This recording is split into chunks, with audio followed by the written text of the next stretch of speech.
Hey, I have a new tactic, Really? Josh, and it's I annoy you first before you get annoyed by what I do. Preemptive annoying? Yes. Nice. Beat It you is to a it. tactic, but not a strategy. And never the tactic. Yes, true. It's a good tactic. Not a terrible long-term strategy. Terrible long-term strategy. Okay, you ready? Live from the bunker, somewhere down below Van Nuys, it's... That voice didn't work out. You did it last. How do you do that voice? You go... From the Thought Spiral Studios in Sherman Oaks, California, it's J. Elvis Weinstein and Andy Kindler. Thought Spiral. You got it going on. That's Teaser and the Fire Cat in the booth. That's right. Okay, but We're apples and honey for Rosh Hashanah.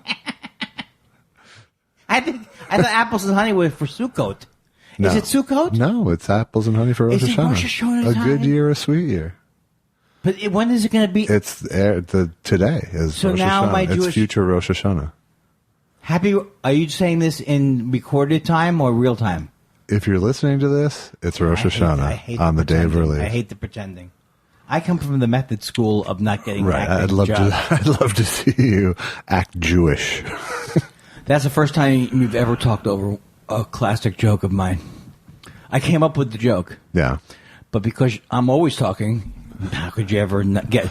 So I'm sorry. Would you like your- another go at it? I'd like All to, right. yeah. All right. That's my method. I have method acting for not getting work. I'm a method actor for. You think there's anything there? I'm a method actor.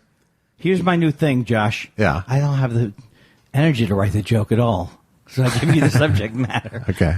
I don't get a lot of work. I'm a method auditioner. I'm a method actor. It's the Kegel method. Is that what you think? You squeeze a thing? Yes.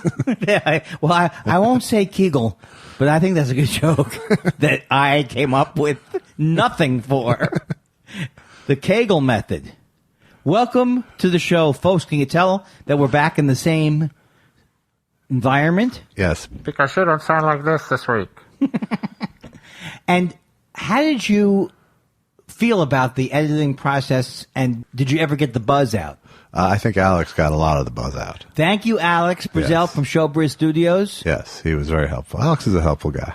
Alex is a wonderful person, and you just reminded me of another text message I need to return. Text message Alex. He texted you to see how your mom was doing. And that's even worse. Yes. That's even worse. She could be dead now because I'm so You upset. have to wait for the podcast to find out. You know, it's really nice when friends and family reach out and you blow them off. Right. Yeah, that's I know. Okay, but you know what? I'm back. My mom was getting better steadily the day that I left. Good. That made you feel better about leaving, I'm guessing. It made me feel like If it was a bad day, it would have been harder to leave. yeah. Especially here's what would have been hard to leave if as the lift was taking me away. Yeah. Hey, The stair lift? The stair lift or the the lift car? It's an Acorn stair lift. Yeah. Let me tell you that right away. And it moves slower. It moves so slow that something about a Hitchcock movie.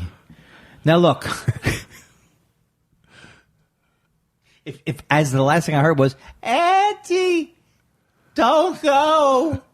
Alfred Hitchcock's Vitiligo, or whatever that is. Alfred Hitchcock is not Vertigo, but I get dizzy on the stairs. Starring. It's not Vertigo. Albert, is it Albert? Alfred. It's Alfred? Yes. Yes. Yes. Are you already warming up for your requests? Yes. You know what movie I almost saw? What? And then we both decided we couldn't watch it?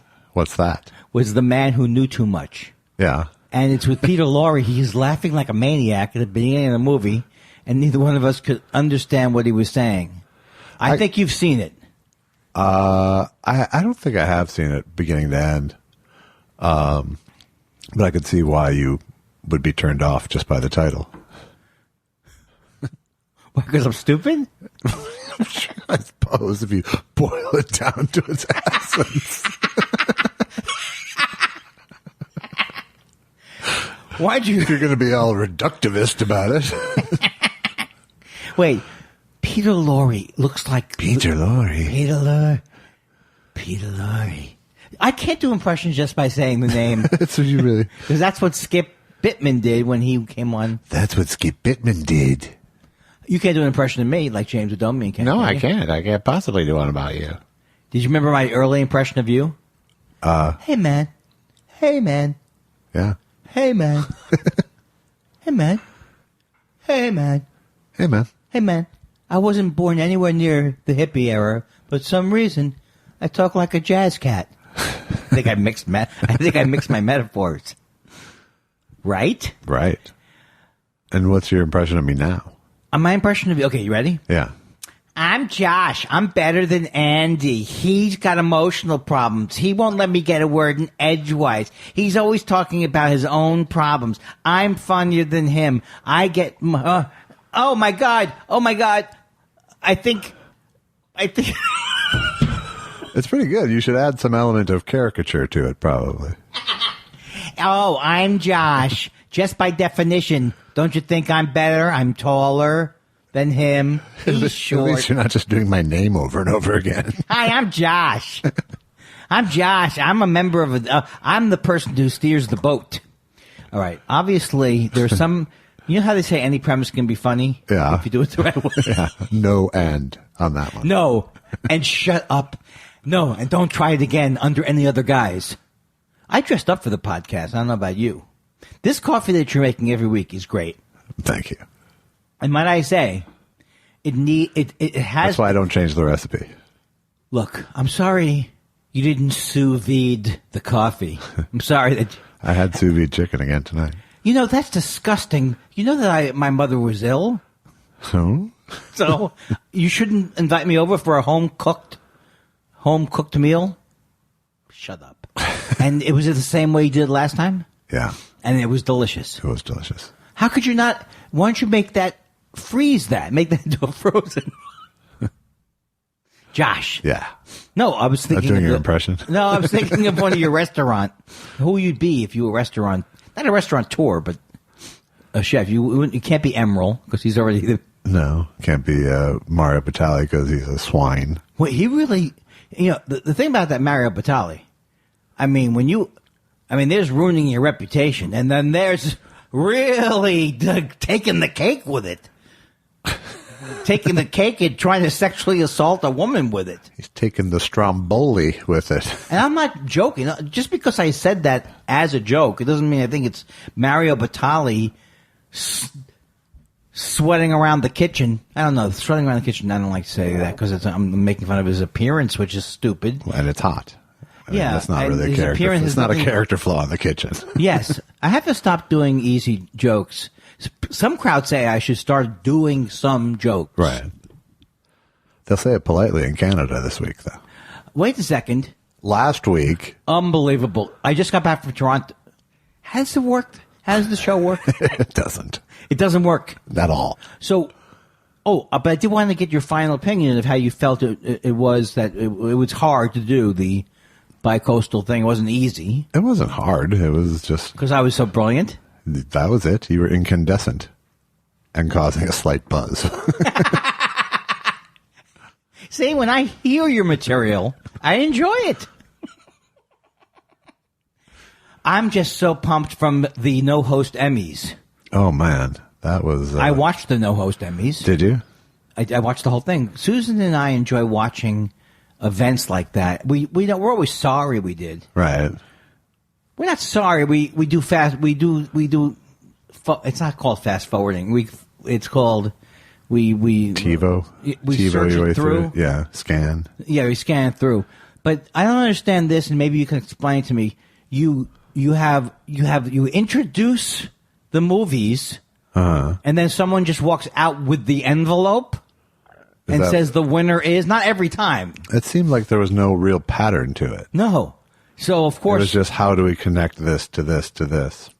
I kept saying, what category is this? Then I was flipping back and forth. I wasn't watching it intently, but because I would watch it and go, oh, right, this has nothing to do with me. No, that's the thing. I wanted to tell you about that because I just came back from therapy. I had a therapy session on the phone today. Yeah. For the first time I've ever had one on the phone. Yeah. And it was good. You were emboldened by last week's podcast. You're like, hey, I can do this. I should do more phone bits. No, and I said to my therapist. Was she out of town or were you just lazy? Oh, I was seeing her. No, I wanted to go see her, but it's not her normal day. Oh, it's Monday, right? And you're leaving so town. I wanted to make Right. it easy for her, whatever she wanted, because I haven't seen her in a while. And I need it. Did it help to not have to look her in the eye? Or no, try? I think it's always better to be. No, I don't think it's always better. I was surprised at how good it was because of. No, I'm not surprised about. Just shut up. Stop describing my. Well, I can experience. understand being surprised. That's fine. Okay. All right. Well, why You're expecting something worse than what happened. That's not unusual for you. So, but I talked about. I opened my set with my therapist on the phone by saying that when I was watching it last night, I started to get feelings of envy and jealousy. And then I started to realize that my entire life, whenever I get feelings of envy and jealousy, I always try to pretend that it's not me. That's not me. Why would I be envious? Right. But last night I was saying, trying to get the concept that if I think something, it doesn't mean it happened in the world. And it doesn't mean, if I think that I'm jealous or envious, it doesn't mean that that wasn't broadcast to anybody outside your head. It wasn't broadcast to any. Well, now it is now. And I'm not. I wouldn't be afraid to say it like on a podcast or if I had a funny thing to say about it. But or an Emmy-nominated television show. Well, what I started to think of was like, why haven't you? I started to say to myself, why haven't you done this? Why haven't you done that? Now, beyond the fact that we can literally hold up things I haven't released for 15 years, right? The concept of that I'm not good enough was something that I did get from my parents. They didn't say, like, my dad's IQ goes up every year. My mom remembers it. Yeah. But my mom said it was 185. No, I don't think that could be, right? No. I don't think that's the top. I think it's like 150 something. So he said, but my father was very, very bright. Right. So he kept saying, apparently. But when we would talk about God or we talk about anything, he was like, I'm agnostic. But what he meant was, there's no God. So let's just say it. Your father was Blowhardy Sr. I come by it honestly. Yes. And so I thought I wasn't one of these people who thinks they're stupid, but I do think. No, I think you think you're stupid. I don't think you're stupid. But you default to I'm stupid. That's your knee-jerk reaction to anything that even feels like a mistake is I'm stupid. I'm very stupid. Yeah. And I realize that And sometimes it's in jest. Sometimes it's clear that you're very serious about it to yourself. But it's absolutely you have knee-jerk self-loathing. Right. And knee-jerk judgmentalism from my family about intelligence. Right. My father wasn't afraid to say, not to the person, that person was. Almost everybody was on a level of brightness that was below, or he would say, I wish I'll never be able to think like an Einstein would. He would separate himself. Right. I could see him beat himself up. Whereas me, I always said, like when I would do a painting when I was 12, it's going to be a masterpiece. If only he knew he had a 185 IQ, he wouldn't have had such an inferiority complex. Well, I'm sure he got it from his parents. I'm sure his parents told him he was stupid too. well, his parents. You don't get those voices in your head by yourself usually, Yes. And I think his mom was probably pretty bright and mean. Yeah, I come from some bright, mean people. It's You a do? Jewish thing. Well, Jews tend to be bright. Right. And, there's always a percentage of mean in the world. So you're going to, Was that from your... it's stereotypical to say Jews tend to be bright, but yeah, there was some really smart, really mean people in both sides of the family tree. But not immediate, not like in your immediate family. No, my immediate family, I was shielded from all that because my parents were incredibly smart people and were able to sort of go, these things sucked about my childhood, and I'm going to try to not put them on my kids. Now, some of that backfired. Some of that backfired. Oh, but the other thing is, I keep forgetting that you're quite a bit younger than me, and there is a time period where people became more conscious. It was the 70s when I was raised, and they were more conscious of what they were doing. Yeah, absolutely. And that helped. I think it did, for sure. I grew up being told how smart I am. It was totally the opposite thing that you had, we were like constantly being told we were smart and mature, and we both were labeled gifted children, and we both skipped a grade, so it was always that message, you're stupid. Now lazy, that's a different thing. That's what I told myself I was. Did you get, and where'd you get that from? Just that was self-generated pretty much. I didn't get a lot of I didn't get real negative messages from my parents on a regular basis at all. I just didn't. God bless them. Yeah, that's really good. Yeah. Can we switch somehow, or? I just felt incredibly secure that their love was not fragile. Yeah. I've always been, I always draw lines at things that I don't talk about, not just in a podcast, but in, my, I think we've talked about this before. I would always get like, yeah, we always talk about the things you won't talk about. Well, no, but I mean, like, there's some. Kidding. I know, but it's like, like Kathy Griffin would talk about her brother being an alcoholic on stage. Yeah, you respect other people's privacy as much as you can. Yeah. So the things I'm saying about my dad, he's no longer here, and also. So we can assume it's really about your mom. No, but to be able to really get it that I am so upset, not just because people are prejudiced or bigots against people based on the fact that they choose to affiliate with the religion. Mm-hmm. But I know I've said it so many times, but it's because of that relationship with my father. That particular thing is because of my relationship with my father. My mother was going through her own things, like she was depressed, and we thought it was because of us. Right. Because she kept telling you it was, I assume. Well, if your parents are. Like I was reading about Susan Sontag. I'm just telling you, I'm very well. That's good. No, that's good dinner table stuff. Good. And they were talking about being a child of an alcoholic. Can be really it's like you're trying to be the parent to them sometimes. Right. In a way, it would have been better if my parents. Not in a way. I don't mean it this way, but because I didn't know when it was going to come. Like my dad didn't drink. Right. My mom didn't drink, but Jews don't drink because historically we may need to drive at any moment. We may need to get away. So, but I didn't realize how much. Now I realize how much sadness there was for me in my childhood and about how I feel about myself. Sadness for you.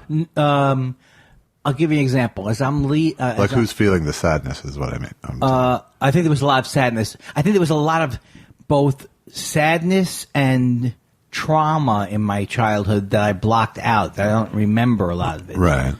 But it also blocked out good memories in a way too. Right. Because my friend, he came up to me. I was on the day I'm leaving town. A guy comes up to me. I don't recognize him. He's like my age, and I went to like.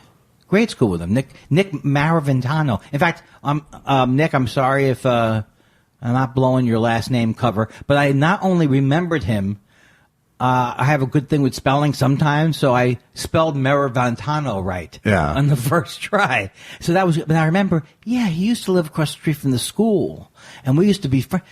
But for some reason, I think very early on, I got this is not happening, this bad thing, whatever. Just don't either run away from it, don't pay attention to it, or ignore it. And then when I went to college, I tried to ignore it. I think I went many, many years. College, you tried to ignore it with drugs, it seems like. Yeah, and everything. Yeah. Well, and I'm just trying to think, all I could think of was is that the way people think of me? I was drugged in college. You've pretty much laid out the case. It's not like I made that fact up. Yeah, but can't you? I got it from the source. Yeah, but I also had a breakup in college that was a very hurtful breakup. But not hurtful. I was hurt by it, right? Because I was rejected. Well, so, yeah. Okay, now I know that happens to people, but I was like, no problem.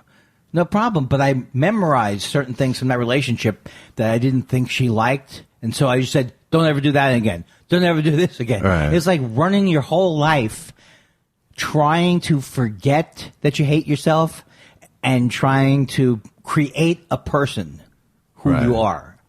You know? Well, yeah, because you just decided this must have been 100% my fault. Yes. And Right. what's the relationship? She didn't like it, whatever it was. I don't want to describe. I want to know. You know. I don't know.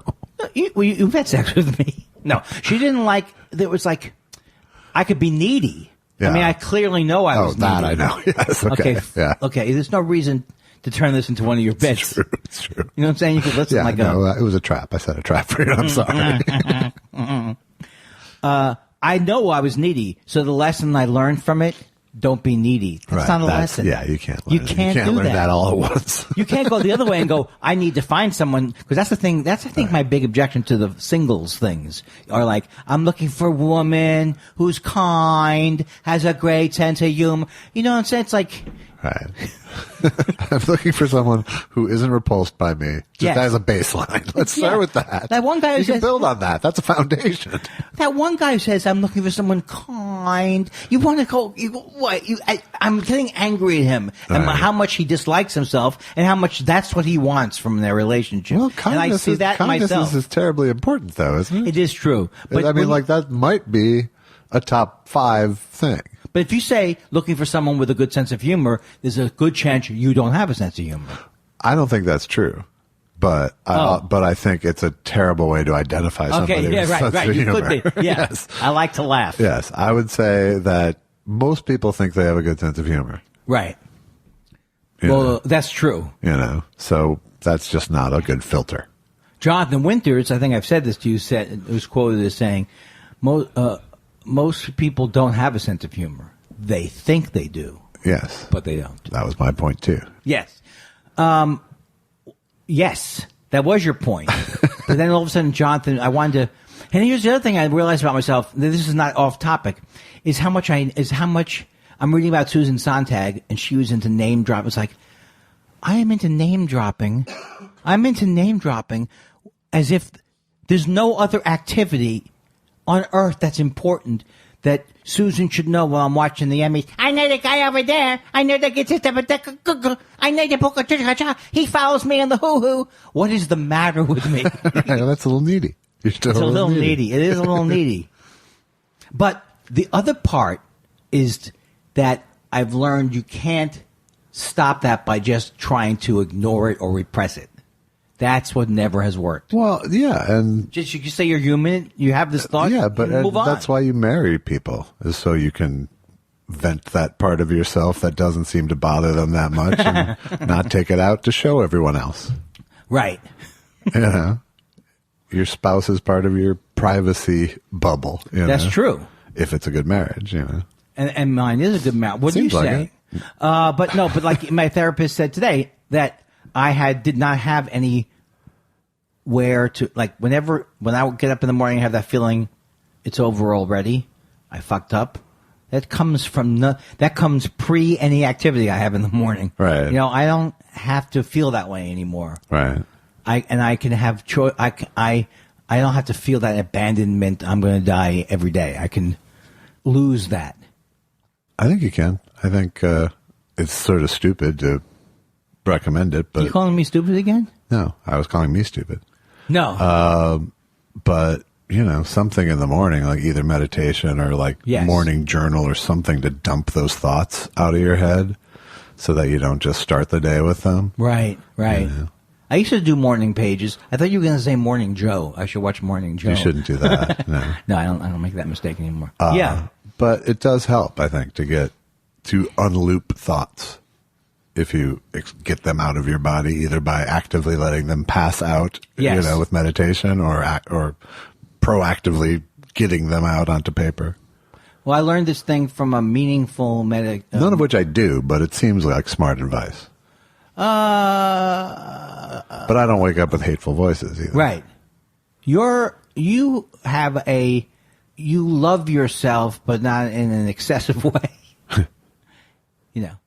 And when you're hard on yourself, you're not as hard on yourself as I would be hard on myself. You're just like, I think that's true. That's true. That's generally true. But I hate things about myself. I rarely hate my whole self. right, and you don't use the word hate the same way that I have used it in my family. No, I don't think so. But I don't think I have like active debates with myself when I find myself having thoughts I don't want to have, though. Like what? Give me an example of what you say to yourself. Sometimes it's just like, you know what? Everything's going to be fine. And once in a while, I will actually believe it. Oh, that's good. And like that happened to me last week, and I noticed it happening. I was like, I had to like almost physically restrain myself from my ping-ponging of negative thoughts and anxiety thoughts. And it was just Right. And I actually was able to just go, you know what? Everything's going to be just fine. And I like said it with such conviction to myself that I like bought it. But it's also like, I talk myself out of having dark ass thoughts. If I think something too fucking horrible about people, I'll stop myself and go, oh, come on, you don't need that. I'm noticing. I don't say these out loud, but it is a deliberate dialogue, like deliberate thoughts. It's not just. Yeah, it goes. Fragments, It's like it's a deliberate effort to go, no, you have to think differently about this, And the other thing I've noted doing is noticing how long I've had. They're not even grudges. They're what I remember that happened in a relationship with this person. They're slights. Yeah. And it's like, I either remember it like, I still can't get over the fact that my friend Stewie in college didn't want to be my best friend. I still haven't gotten over that. Yeah. Because I thought he was the coolest and a great guitar player. And I still, for years, for the first few years after college, I was like, why is he not returning my call? You know what I mean? Right. I kept debating. I wasn't even aware that I was thinking that. I was just in the sadness of it. Right. Well, maybe I could have told maybe I would have known to tell myself, well, you can't win them all, or. Right. But even as I think about it now, I still get, I can feel the hurt from it. It's a weird thing to. Yeah, because you have this belief that there was something you could have done. That's what it is. That's true. That is true. And it's not. Yeah. It just wasn't chemistry, It wasn't chemistry, and it was like, just because I thought he was great doesn't mean he had to think I was great. Yeah, I've had people reject my friendship advances before, and you remember it, but I never, I don't. I remember mistakes forever. I don't remember rejections. I don't carry rejections with me. I can remember them, but I don't. Oh, so they aren't bruises or scars. Right. They're just part of the record. But mistakes I've made, tiny or big. Yeah. Carry equal weight in my self-hatred spectrum, So, like, when you're feeling down, you might get into that mode of. I might. I don't. Yeah. I'm hesitating because I feel like I'm speaking as if I'm so incredibly healthy. I know what you mean, though. But I put you in that position, too, sometimes. But I do. Berating myself is something I stick up for myself as well. Yeah. If I'm berating myself too much, Well, the thing that I was like interested in when I watched last night, and one of the reasons I talked about it in the therapy was that when I started to get envious and jealous, I started to realize that I really feel there's a part of me that's like those people, Bob Odenkirk, and all these people who I know, a lot of these people, they have made it, and I haven't. Even though I would hate someone who would say that that's making it, right. I still had this feeling like I'm never going to be at the Emmys in a suit, and it's my. And then the recriminations, why, and it doesn't like hit me hard, Yeah. But it hits me almost that I'm surprised about it. In other words, it hits me in a way that says that fear of missing out is never will go away. I mean, but you're in show business, for fuck's sake. You know, there's always, you can't separate our egos completely from us because we're in fucking show business. Our egos, we need the same things as those people on some level. Right. You know, not all the same things, but that neediness that everyone in that room was carrying with them, or they wouldn't have spent 4 hours getting ready. Yeah.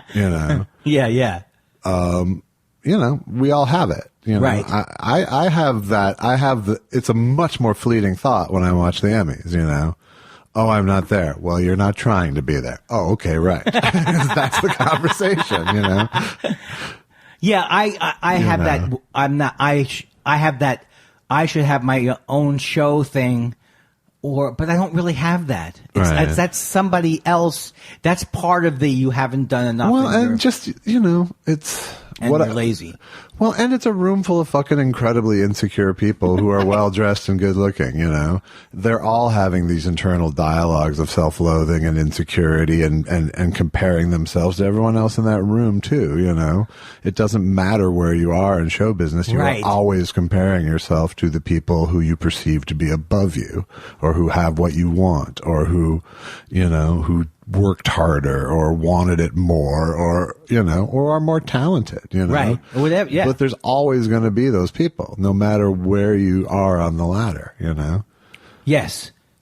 Yes. And the feeling of, but it relates to so much but none of it matters. That's right. None of it fucking matters at all. And you haven't heard of half the people in that room. Right. And the thing is, when you get away from it, and I got down to the root of it, it was more about me and how I negatively feel about myself than it was about where I am. Right. And so that's been there my whole life in a way. So to be able to look at it like that, it kind of made, I see. Yeah.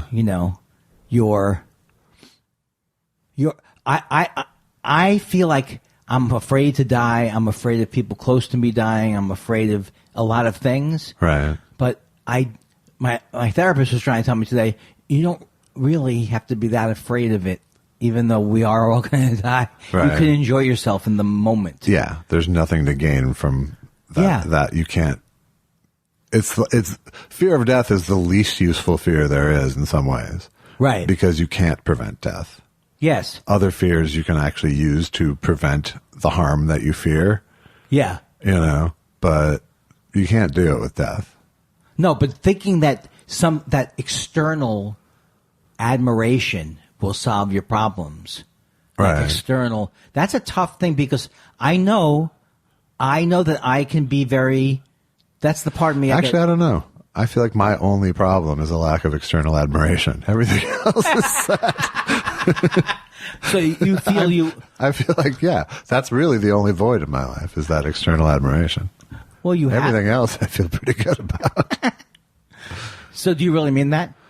Well, actually, I mean, when it struck me to say it, in some ways, I mean, that is what I still sort of seek, but it's not fame what I seek, Mm-hmm. It is literally sort of admiration of peers or acknowledgement of peers even, But I don't, again, none of that matters. It's not something that I need. It's something that I abstractly am going for. Right. Right. I know that that's a bottomless pit too. Yes. That's an interesting thing because it's just a human thing. It's just a human thing. It's just. I mean, that's what you have to give yourself a little slack about, and that's what I'm saying is that, you're in show business. That's a needy profession. There's you've already put yourself into the world of the needy people. Well, they're literally saying, we don't like your acting, we don't like your face. Right. You look like a Jew. Right. They don't say that. But they're also saying, you're the best actress in town. Yeah. You're the best actor in town, and none of that's true. Well, I'm not someone who generally takes that much comfort in the universality of feelings, but, give yourself a little slack that you're not so outside the norm, and so Yeah. that you're not a piece of shit for these feelings unless everyone else around you is also a piece of shit, which there's an argument for. Yeah, and it's so weird though. It's so like when you admire somebody and you want to kind of like how uncomfortable I am at parties sometimes when I've seen like when I was at that Saturday Night Live partying, and I was like, I could feel this so much. I hope A.D. Bryant says hello to me, that kind of thing. Yeah. I have, for some reason, and once in a while someone will crack this thing, but I don't feel like people are better than me because they're more famous. Right. Like, that has gone away. Did you used to have that? Oh, yeah. Absolutely. Yeah, because they have another life. It's but like but at 30 some years in, it's like I don't. Yeah. That's maturity. I feel like these people are peers. Right. Right. What, that might be arrogant of me to think that in some cases. And in some cases, it's generous to others. When you love somebody. But I feel like I know so many fucking talented people. Right. We do. Yeah, we both. So many people who are just incredibly talented. So, and I'm not intimidated by them. And so this person I'm meeting who's super famous, they're not better than my friend. you know? You're in that. Yeah. And I have a tendency to pedestal people. Yeah. I'm used to being around this level of talent. The fame means nothing, but I'm used to being around this level of talent that I'm not intimidated by it. Right.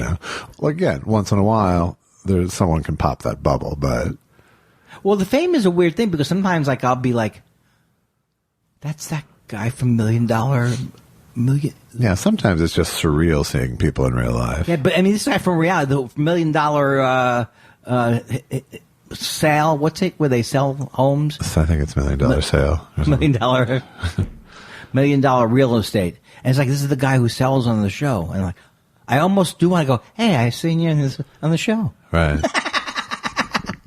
Well, that's the thing. I mean, that was another thing that I realized was like early on living in LA. It's like famous person in the room takes up so much headspace if you let it, because you have that constant buzz in your head. It's like, should I go tell them I like them? Would they like that? Would that be, Yeah. And even if, it's just it can be a buzz in your head, because it's such eye candy. Right. It's riveting to watch them because the only context you know them in is watching them. Right. Exactly. Exactly. Yeah. The biggest one for me ever was Steve Martin. I could not stop watching him eat lunch alone at the Daily Grill one time. And I was trying so hard to not let him see me watching him eat lunch at the Daily Grill alone. Was he pretty much keeping to himself? Oh God, he was almost like paralysis, the smallness that he was trying to embody. Project. Yeah. Yeah. Because he didn't need it. He doesn't need it at that point. He didn't need it, no. He doesn't need one more person coming up with an arrow through their head. But you know what? Maybe he does. No.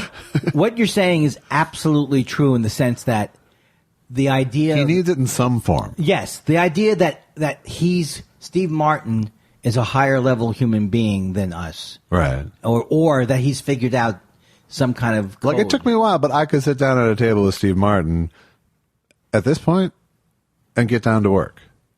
Right. Have you ever seen me get down to work? Without being hamina, you're Steve Martin, I can't go to a meeting with you at Mel's and get down to work. No, it's not because you're intimidated, though. It's just because I'm... calling myself lazy, that's not so bad. I'm certainly not a go-getter. No, I mean, in terms of don't you think it's odd the people who have to write 5 hours a day? They're 6 hours a day. Right. That's a different. It's not a. It's like someone was saying that Stephen King, he hasn't even does he write great books? He's written great books, but they're not all great. I don't think they're all great. I don't read them all, so the fact that he's for sure written great ones, and he's a really good storyteller. Yeah. So, but the fact that I used to always read about somebody in the New Yorker, I go, that's what I got to do for 6 hours in the morning. It's like, yeah. You can't. I've spent so much of my life. But there's something in between, too. How do you mean? I mean, you can go. I'm saying there's something between 0 and 60. Yes. But for me, it's been hard because I never wanted to. I wrote a couple of things, but I don't have a burning desire to write. I don't either, but I have a burning desire to get paid. And so it seems like writing is the one time that people will readily do that. Well, I write a lot for the podcast. But I've never liked writing. I've never liked writing. But But but I'm wondering too, comedy writing is I like writing jokes. Yes. Yeah. You like writing jokes, but you don't like to lay pipe. I don't get energized by the act of sitting alone at a typewriter computer, Right. That's not that quiet, solitary space isn't my rich space, Do you like scripts? Do you often chafe at scripts when they seem to describe too much? I'm sure there's a script where it's absolutely necessary to say he looks at the cup and then the cup. But sometimes I think they're gilding the lily. They're trying to make with it stage directions. Yeah. Or we angle on and we smash cut to and yeah. Well, and sometimes you do need it. But it's an art in itself. But when I was helping Joel Madison, I was guest speaking at his class, his scriptwriting class for the Columbia College, and that was a point that we had to get on a couple of students about. Is it's like, if it's not going to be on screen, then the only people you should be talking to are the people in the production. I mean, who need to know these things so they can produce the blue shirt or Yes. But anytime you're talking about someone's feelings in those, right? Or making jokes, right. It's amused me. You can't show people, you can't use that space to show people you're a good writer. That's exactly it. You show people you're a good writer by making those parts breeze by between dialogue. To me, that's how I would write a script. Be like commenting on the script. People love to show how clever they are in those stage directions, and it's a huge mistake. Well, it's the same thing about the way I used to do auditions. Yeah. It was like I had to go into the audition and show you, look, funny. You kidding me? I'll be a delight to have around. What do you got going on? Yeah, I couldn't have driven. And then because I was so nervous about just doing the audition part, right? And that doesn't work. Right. It does work if the part doesn't require anything that the audition. It works if they called Andy Kindler to come in. Yes. What's the odds of that? Well, it's happened. I mean, that's the only way you get work, pretty much. Boing, boing, boing. By the way, I saw you in that Dropbox ad. Yes. On the New York Times site. Yeah. Well, yes. You're welcome. I thought it came out. Was that a good paycheck? Yes. Nice. Should I write down the figure? figure? Yeah, I'm curious. Because I'm very surprised by the figure. Yeah, I'm curious. Okay. Baruga. Nice. It was like it was nice, and they were very nice to us. Good. And you and Sarah Biancasa was another one I saw. And Oscar Nunez. And Oscar Nunez, yeah. I thought they came out fine. Yeah, absolutely. Good job. Now I've been wanting to tell you this since I got the job. Good. But what is that show about myself? No, you're a friend. You got to show it to somebody. You'd be excited brag too, to somebody. right? Yeah. It's like when you got 30,000. Just don't ever tell me at lunch or you'll have to buy. Because that's the rule. Well, they call me slow hand. We have a big movie coming up soon. We do. You should book some tickets to New York. Yes, I will be there. Okay. I'll be there. I'm going to try and use Miles or. Is your brother's name's Miles? I thought it was. No, I wouldn't ask him. Do you have an American Express card? Yes. Okay. Do they always come with high interest rates? Mine's high. Well, you're not supposed to carry a balance on an Amex card. Oh. Yeah. So it's for people who have money.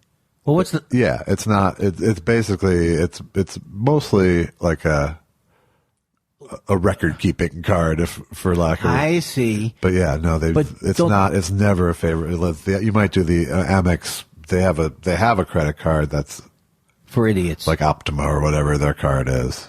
But the actual Amex card, you're not supposed to carry a balance on. It's not designed to carry a big. Oh my God, I'm a heathen of some type. Well, you're just paying a lot of interest.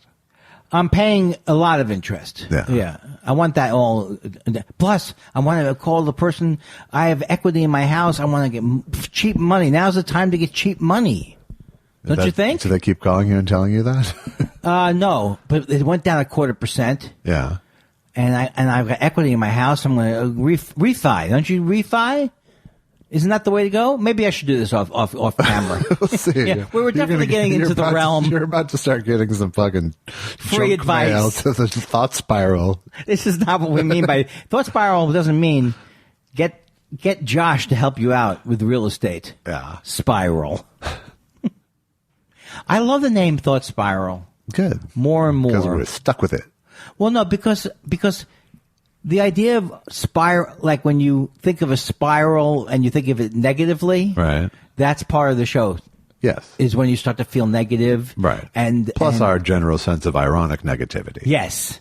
But the other way to look at it is like I'm Einstein, or you're Einstein, and I'm who did Einstein like to talk to?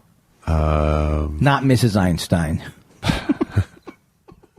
No, but didn't he go on didn't these people go on long walks with Linus Pauling? He's vitamin C. Yeah, you can be not Linus him. Pauling. No, but he would go with Fermi. Have an orange, Albert. Fermi. I have to recommend a series to you that I think you will enjoy. Okay. It's called The Planets. Yeah. It's PBS. I believe I've seen many of the planets. And they're very good. Yeah. They're very good. I started to go, not that I'm off true crime. Spoiler alert. I didn't even know that there was an inner solar system and an outer solar system.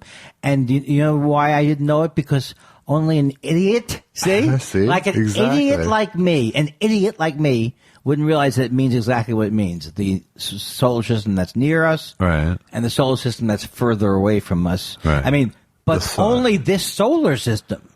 It's this. That's the thing.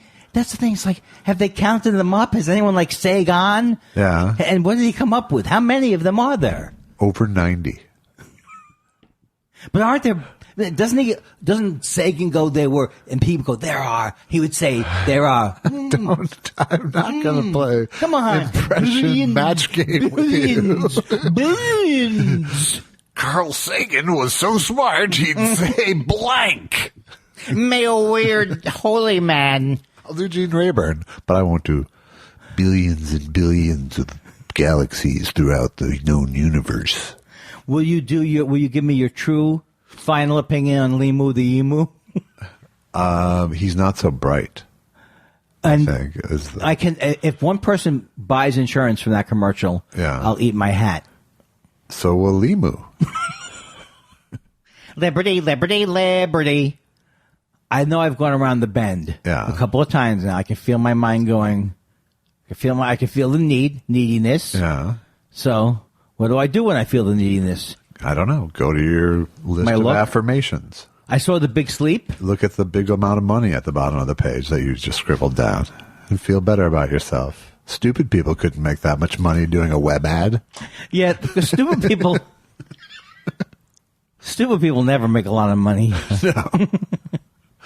That's the thing that's so good about the system. Yeah. A guy like Trump can't put it over on us. Right. This could be the week. It could be. Do you feel it's different? Especially since we're a week ahead. But do you feel it's different? Are you on the I don't have to talk a long time about it, but I'm starting to become on the, come on, Nancy Pelosi, let's make this happen. Yeah. Have you always been that way, or you're like more? Well, I have absolutely adopted the rhetoric that you're starting to hear more and more now, which is it's a constant. Well, yeah, if we have the power to impeach in the Constitution, why? Yeah, yeah. Why did we do it? Are we waiting around for the murderer president to use this? Because that's what they're waiting around. Because it seems like there's plenty to investigate, and under the guise of impeachment. And And they would only have to... And to make people come and talk. I know. Make them come and talk, and don't let... put that Corey Lewandowski right to jail. Sure. From the meeting. I think he's such a horribly avaricious, stupid man, Trump. Right, but that's... Yeah, he is. Kept going. But, Lewandowski, though, is like the prototypical Trump lackey. Yes. Yeah, I already forgot about him. Right. But I'm just thinking about how that Trump is like, yeah, I got away with it. He literally said, I got away with it. I'm going to even press harder on this guy from Ukraine, the Ukraine guy. Yeah. They have him dead to right with this, I think. It's appearing that way. Let's see how they fuck it up. But remember, Michael Che doing his impression of Lester Holt on Saturday Night Live when he said, I thought to myself, this whole Russia thing, and he's going, we got him, right? It's over. Right? In a sense, he has been doing this from the beginning, and he's been admitting to it from the beginning. Yeah, that he's, that's the method. It was largely about congratulate. Do you think that Trump would ever call the guy from Ukraine up and say congratulations? He would if he had good ratings. That's true. Were you upset that the Masked Singer didn't win much last night? Yes, I was. I rooted for The Voice. They didn't win. I rooted for The Voice only because you said it's not bad. It's the best of those kind of shows. Yeah, I don't even know if it is. It's just the one that got me hooked on. Are you hooked still? Not hooked, but yeah. The DVR grabs these things. You can't do anything about it. It's if I had to sit down and watch it at its scheduled time each week, wouldn't happen. Well, my football season is over. Is it? Jets are 0-3 now? Yeah. And I'm not going to give up. Give up what? Give up mathematically trying to say if they win the last 11 games type thing. That's good. That's what keeps hope alive. What's been happening with you? That's the worst question. I always say that. How is the family? What's a good way for me to open the door? I don't know. How are you is fine. How are you? I'm fine. I'm good. I spent the day. I'm getting very near the end of the Michael DeBar movie process. Oh, good. I spent the day with the audio guy. We're getting into the remixing and scoring the last couple little pieces. This is great. I had to take a few pieces of music out, so we're scoring the holes. And I'm very excited that it's almost over. And I have a sales agent for it who loves it and is excited. So. This is good. Things are going. I'm really looking forward to my cut. Huh? Me too. What is this? I'm pointing to the giant amount of money. Oh, look, I'm looking forward to my cut. No, you froze up. I froze up. Froze up. Damn it. I froze up. So that's what I've been working on a lot is loose ends to the movie. I went to a funeral on Friday in where the hell? San Bernardino. That was far. And was it someone I know? Obviously not. No, we talked about this last week. It was my my stepson's grandfather. Yeah. Thanks, Andy. You really have a really great memory of your loved ones. Yeah. And how was the funeral?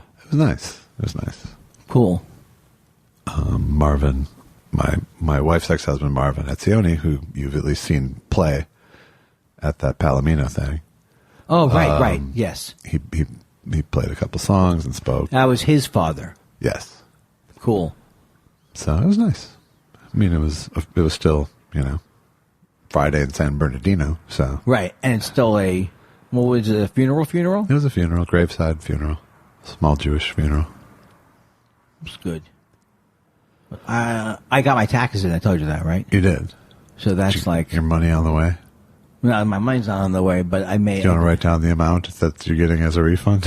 No, but I did a task that was normally hard for me to do, which my accountant said, just call the state and say, you've had a rough year, you're going to get it there soon.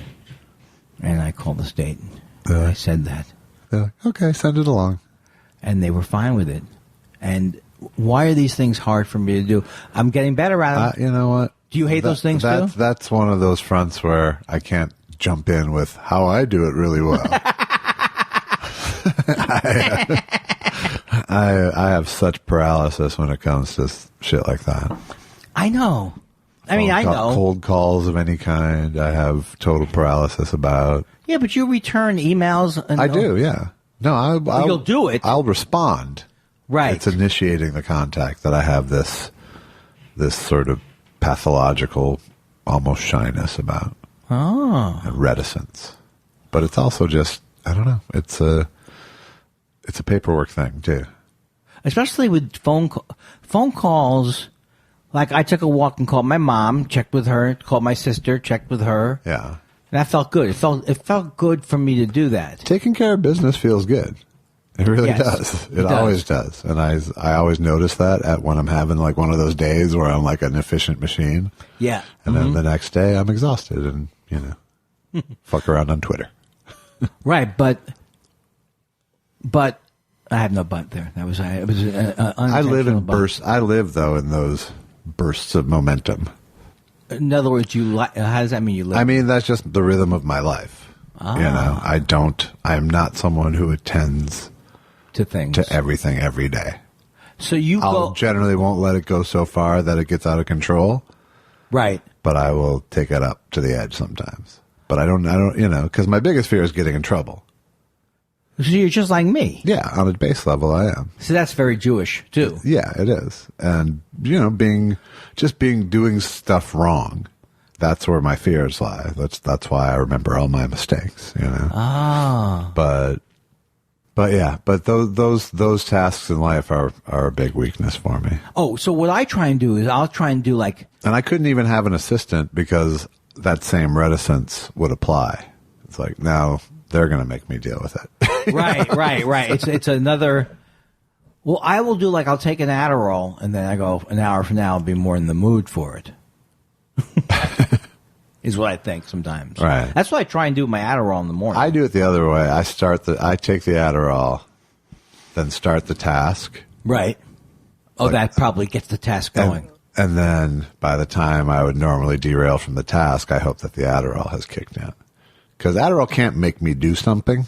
It can only make me continue something. It's not strong enough drug to get me to do something.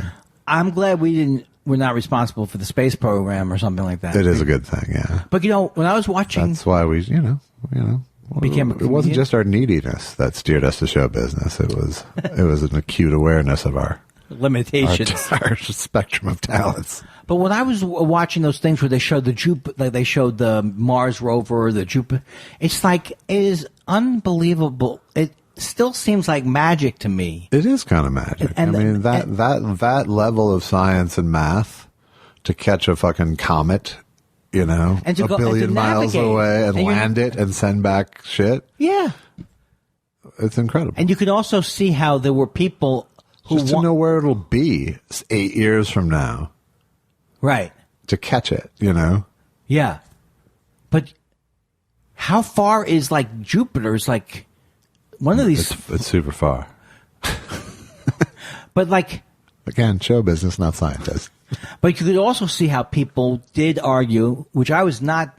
I love the human space flight, putting humans in space. Right. But then I also understood the argument that we're getting so much from these kind of like unperson stuff too. You got to do both, maybe. You kind of do, but You think we're so far away from the person thing, or you like the person thing better? I get off on the person thing, but I don't think that it's the be all. I don't think it's the most scientific thing. It's the most romantic thing. Yeah, because a guy on the moon makes the best story. Yeah, if a guy's on the moon with a trowel, right? He's picking up moon schmeckle. Right? With a trowel. With a trowel. A space trowel. Yeah, he's on the moon with a trowel. Everyone can get into that. But now they're literally that's a brick and mortar situation with a trowel. Look, which is more useful? A guy climbing down off of a fucking ladder, stumbling around with a trowel? Let me smooth out those footprints with my trowel. Then these people got sad. A trowel, Paul. A trowel. Yeah, Dave. A trowel. Yeah. A trowel, Paul. I also saw the Mark Twain, David Letterman thing. The Mark Dave Letterman get the Mark Twain Award. Yeah. And it was so funny. Did you is this what you were watching at your mom's house on your laptop? PBS site or something? No, on PBS they had a whole bunch of them last night, so I recorded a bunch. Gotcha. But I forgot, I don't know if it was Mulaney. I forgot who it was, but someone, it could have been Mulaney. He goes, everybody says, you're the man, Dave. Dave's up in the thing that he's talking to. Yeah. Have you seen those Mark Twain Awards? Or I've seen some of them. Yeah. So he goes, Dave. It's like people say Steve Allen. You got a lot from him. But if Steve Allen is so great, how come he's dead? I thought that was a great line. By the way, I saw the joke that I told you wasn't really your joke that you did on Letterman. Oh my God! I saw someone else do that joke on TV the other day. I saw Paul Rudd did it in Zach Galifianakis' movie on Netflix. Is it I'm not practicing. I perfected it. Is what? Oh he did. my! Did you say it with a kind of with a relish? No, you're relishing it now. Well, if you watch it, you'll see that he said it kind of like that too. Did he say like it was a hacky joke? I got it down. I wish I could go back in time and take that out of my set. But they showed the Larry Bud Melvin last night, the Mark Twain, where he's giving out towels at the train station, and it's the funniest thing because he keeps talking as he's interviewing the person. So how come you came to New York City? And so it's like, oh, that guy was gold. He was gold. Calvert DeForest. Right. He was one of the, I've told you the story. It was probably 100 episodes ago, though, so I'll tell you again. Because it also involves Eddie Money, who died last week. I know. Is when Joel Hodgson and I went to the movie Batman. We snuck into this preview of it. We were going to another movie, and then we saw that there was this line for this, and this was the Tim Burton Batman back in 88, 89. So we sneak in, and this is after we had done Mystery Science locally. So we're going in for our movie, and we see that they just let this line in for the preview. We snuck into that line. And so it turns out to be like this celebrity radio station premiere night for this thing, and there's celebrities there, and Larry Bud Melvin was one of them, and Jesse Ventura was one of them, and Eddie Money was one of them. Oh, wow. And so we watch the movie, and we go outside, and there's news crews outside getting people's reactions from the movie, and they pick us, and so they get us both on camera. And actually, I think they got me on camera, and Joel popped in and said something during my thing. And they showed it on TV, and then they come back to the newscast, and they go, that was Joel Hodgson and Josh Weinstein, among the other celebrities there last night. Oh. Yeah. Now who's winning? Yeah. Now forget the Emmy nominations. Exactly. It's the little things that don't clutter up your home. Yeah. That story doesn't take up space. I don't need a big You don't tell an anecdote like me. I don't need a lighting fixture and a nook. What was the horribly long anecdote I told? I don't know. That one show, it was so bad, and I thought I was doing good by going through this whole long anecdote. You'll remember it one day. But it was me. Is it time for a break? I think it is. I'm very embarrassed. What are we going to do for the break? What would you like to do for the break? I have nothing to offer. Well, then here's a chunk. Yes. Best headline ever I just saw this week. You might have seen it yourself. Rhino poacher killed by elephants, eaten by lions. Fan-goddamn-tastic. I didn't read the article because it might have ruined it. Because it was just so perfect. I get bummed out when headlines fool me, though. Because you can't just read the headlines because they don't even match up with the stories anymore. It's like someone writes an article, someone else writes a headline. Sometimes they've never met or spoken, and you can tell. I got fooled into one a couple months ago this past winter when, here's the headline. 97-year-old twins leave the world the same way they came in. Together. What? Yes. sounds like a medical miracle, doesn't it? It sounds like, oh my God, these twins, they were so genetically similar. They had the same amount of heartbeats. Or one of them sent out their secret twin signal before she died. I'm going, okay. None of that was the case. It wasn't a medical miracle. These two women, 97-year-old sisters, went out to dinner on this particular night, cold night in Ohio. They come back to their house, drove themselves late at night. Well, maybe not late at night, probably 6. but after dinner. One of them slips on the ice. She falls. She can't get up. In fact, she may have said something to that effect.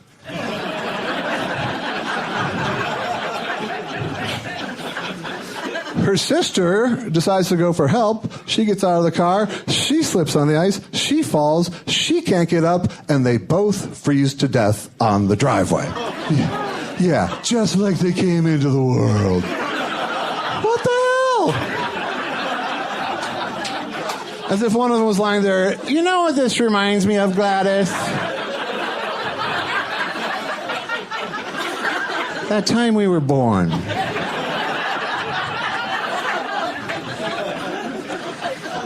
And they interviewed people, people who knew the sisters and family members, and it's like everyone they interviewed was just so enthralled by the fact that twins died at the same time. It's like they only read the headline, too. One of the daughters says, well, it was meant to be. Well, I guess as soon as you decided you didn't need to get them a life alert, just needed one. You didn't even need to get 2 of them. Another relative said, well, I can't imagine how one would have gotten along without the other. And I'm thinking, yeah, because they were clearly such an effective team.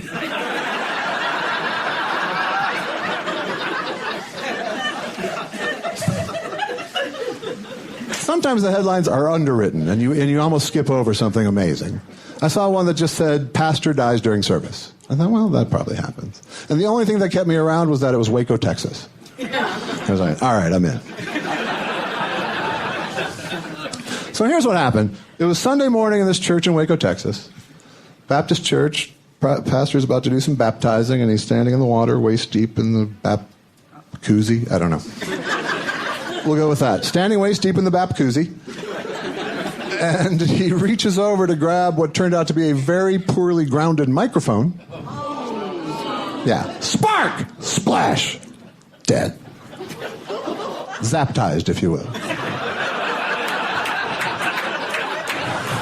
Which would have made a much better headline, don't you think?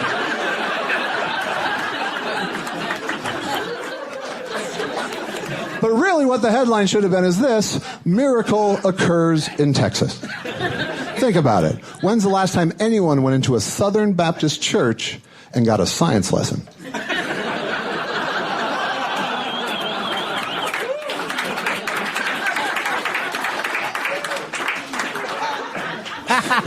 Oh, that was great. I wish you could have been here during the break, but Josh was tickling me. And then nothing I've ever done that recalls something that happened during the break. It's my weakest material. That's not. It's fake. It's funny because, sometimes I feel like I need to talk you out of the self-deprecation, and sometimes I really need to agree with it. Right, yes. Right. Well, there's also, you may agree with it, but not want to hear it again. Right, that's true. That's a whole other category. So, folks, Chunks is still available and will be available until my album comes out. And then in which case, they're pulling it from the show, and then Chunks goes away, apparently. Oh, I can't wait. That's when my career is going to change. Oh, my God. Wouldn't that be great if you could, like, whenever you release something, you could choose something else that gets taken off the market? Yeah, that might be. Like, I put out this Michael Day Barr documentary, and I get to take, the Lemmy documentary out of circulation or something. Who is the Lemmy guy? Lemmy was Motorhead. Oh. I missed that. And I'm sure you missed the whole thing too, right? Were you a Motorhead head? No, you weren't a Motorhead head. No, I wasn't. But I did like the mic from above thing that he did. Oh. He had his mic, he would sync up at the mic. I like that a lot. Cool, yeah. In fact, that's what my next band. It's kind of like a dog singing. It's like Snoopy singing. He died, Lemmy, right? Yes. Why am I upset about it? Why do we feel like know. I've Are said you? something? I haven't said anything wrong. I feel like I've insulted Lemmy. Did you feel like I was denigrating his memory? I don't know. No, but it was another person. It reminded me of how much I literally don't know. I don't know anything about Lemmy. Who died and made you Lemmy's protector?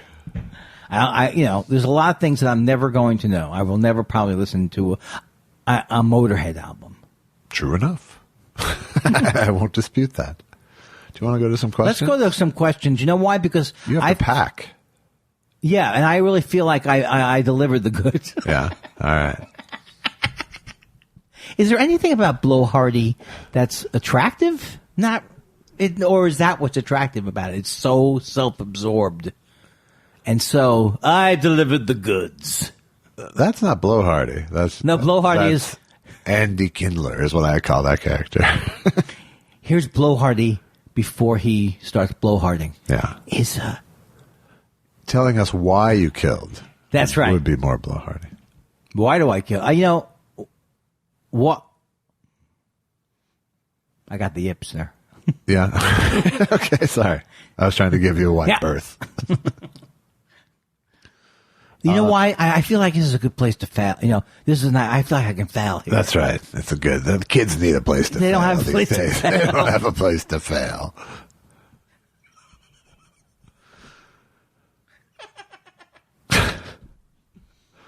All right, we'll start with Perush then. Perush. Andy should do more food critic material in his Taylor Negron delivery. I would like to raise I don't get it. I don't know, but at least you didn't go, Taylor Negron. I'd like to, well, I know how you used to say, I feel so good tonight, I would like to raise a Hindu child as a Muslim. That's pretty good. Yeah. You don't want carpet. You want an egg. But that woman, when she went in the supermarket, she seemed to be excited about a certain fruit a couple of weeks ago. What did she want? I don't know. I hate these kind of setups. I hate these setups. I like cotton candy, great. Cotton candy. Oh, the cotton candy grapes. That's what I'm here for. The cotton candy grapes.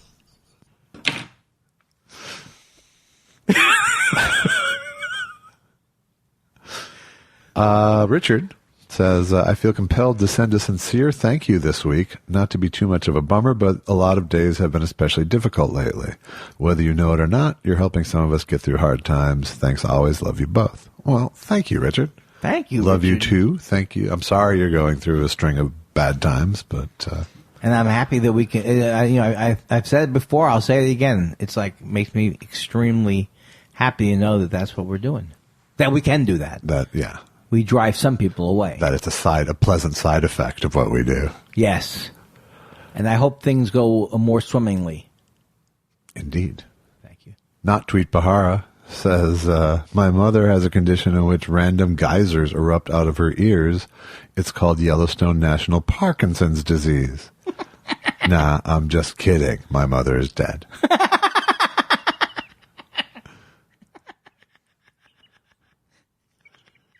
I think that might be my favorite tweet. My favorite thing because it's got everything in there.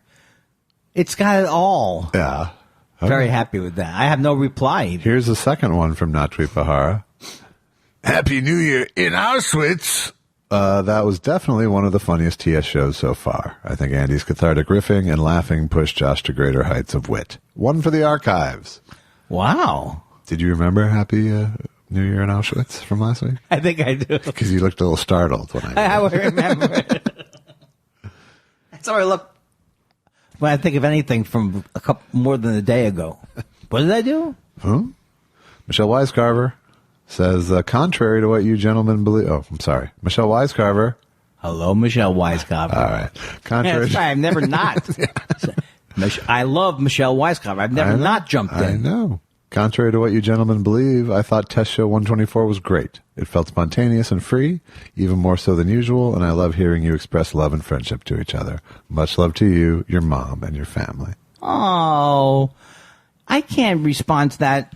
That's wonderful. I'm not good at being. I need accepting things. SPF 50 to read her things because she's such a ray of sunshine. I like that. Thank you, Michelle. Thank you very much. Mark Thompson says each episode of Test Show is a little time capsule of what was outraging about Trump a week ago. A simpler time before even the crazier thing he's doing by this show's That's true. I cannot tell you how many days I've woken up and said, this is the day. This feels like it. Yeah. There's no tipping point here. It's just going to dissolve in a pool of acid point, I think. Well, somebody said on the news, someone was talking on the news and they said that other countries are saying, look, they've done this too, like the wrong person, but only do it once. You can't. I think it might be too late already. Right. But look, I don't want to worry people. Things are going good. It's all good. It's all good.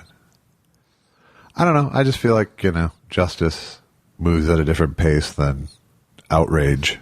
That's absolutely true. So hopefully they'll catch up. And I do believe that eventually good wins out. When good wins out, I don't want to be dead. Yeah. I don't know if good wins out, but the law generally comes into play.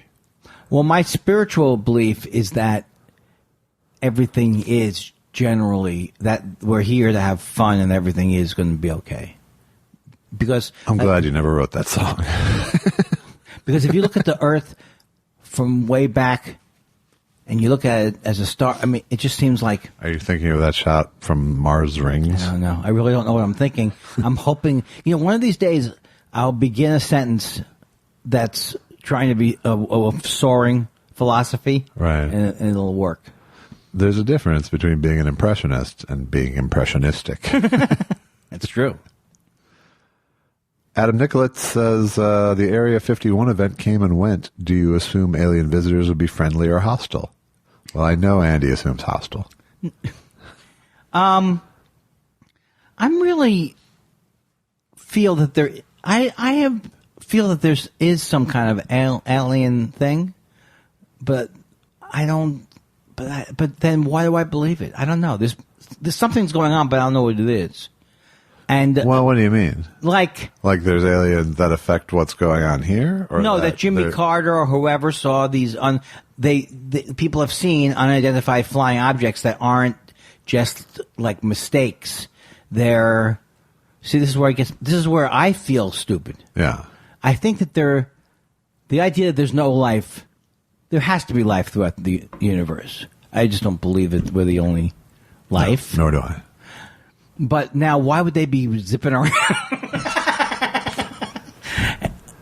Yeah, I mean, I think it is. If you have alien life that's so intelligent that they've conquered space travel, yes, I would say the chances are just as good that they're in search of resources. Yeah, as opposed to knowledge or probing us. They love to probe. Yeah. I mean, there's benefits too. They do look like... It just depends on the attachment they use. But they do, if they do exist... Much like catheters, probes are different. Do you know... I want to meet the catheter guy. See, I get excited about meeting him. The stunt flying one? Yeah, the guy who pulls a 40-foot catheter. Yeah. That's a reservoir, that 40-foot thing. By the way, that's not the tube. That's what holds. I don't understand how it works. You thought he was tethered to the ground still. It was so long, apparently. That's where they show him in the plane. They're showing how long the tether is. Right. I don't want to joke about something that could happen to me. You don't have to. You don't. I don't want to make. Well, I'm not making fun of catheters. No. In fact, we're making fun of the losers who have to use them. Hey, if you couldn't handle whatever happened to your area, don't come in my house. Sorry, I almost made that joke. I would, but I can't. Mad City Architect says, I saw the trailer for the new movie Jojo Rabbit and thought of you. It's about a lonely German boy whose imaginary friend is Hitler, and his mom is hiding a Jewish girl in her attic. Seriously. It's starring Sam Rockwell and Scarlett Johansson. Okay. Yeah, it was at Toronto, I know. All right, so the kid thinks what? The kid has an imaginary friend, and it's Adolf Hitler. Is it current day? No, I think it's during World War II. Oh, my God. But I'm not sure. I think it's a period piece regardless, but I don't know if it's actually contemporary. Is it pro-Hitler? Well, I saw a Hitler movie on the plane called Aftermath. Yeah. And it was not a Hitler movie, it was a Nazi movie. Yeah. It wasn't like a Nazi movie, it was more of a love story in a way. It was good. I enjoyed it. Well, you described it quite well. It's a Hitler movie. It's not a Hitler, it's a Nazi movie. It's not a Nazi movie, it's a love story. Well, I can't even explain it. It's because to explain it would be to ruin it because of my lack of describing skills. Yeah. Because now I'm self-conscious. I just used to think I'm stupid. Now I'm self-conscious about it. Original Chicken Sandwich says, do you ever get car sick? Do you keep looking at your phone despite car sickness? Well, it certainly slaps you in the face when you are in a car that's moving and you are susceptible, which I can be, and yet you still can't keep your face off of it. The idea of checking on Twitter in the car, I mean, not driving as a passenger, right, is it's going to be the death of me. Not Twitter necessarily, but something with the phone. Yeah. No. But it is annoying. It is. I hate fucking phones. You do? Yeah, hate them. So are you done with the phone thing? No. Right. But you don't cherish your phone. I don't even have it with me here. But no, I don't. Yeah. Then you don't want an Apple Watch, do you? No, I don't. Okay. Get me one for my birthday. I'm sick of everybody living that way. Yeah. Because it's a problem. It's a problem in a lot of ways. It's a problem in terms of just practical life. It's a problem in terms of the way people relate to each other. Yes. You know? It makes it so you never have to leave your group of friends and interact with people outside of it, you know? And it makes interacting with people harder when you do interact with them, especially if you've known them from Twitter. You don't even know how to talk sometimes. Yeah. That's happened to me, where I've been like, what do I say? I only know you from Twitter. Yeah. But why am I doing that? That may be my problem. I'm excited to meet. That's an Andy-flavored problem, I gotta say.